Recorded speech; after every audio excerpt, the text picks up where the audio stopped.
Meralco nagsalita na may update na rin kay Justin Brownlee. Papalitan na lang nila itong legendary import, kaya tara, kwentuhan.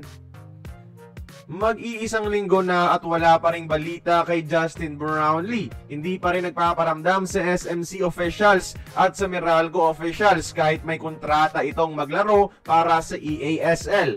At sa wakas, nagsalita na rin si Meralco head coach Luigi Trillo tungkol sa update dito.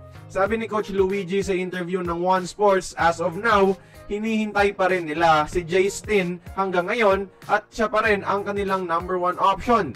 Pero kung di talaga sisipot si Justin, may isa pa naman silang pamalit sa kanyang pwesto sa naturalized at yun ay si Angelo Kwame na isa ring naturalized player ng Gilas Pilipinas at naglaro na noon sa EASL para sa Meralco. Pinapahanda na nila si Kwame para kunin ang pwesto ni JB kung sakaling hindi pa rin magpaparamdam next game.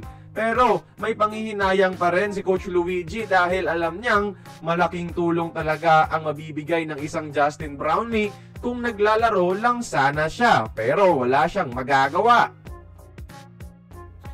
At may isa ring parating na import sa Meralco na tutulong punan ang absence ng ating pambansang import.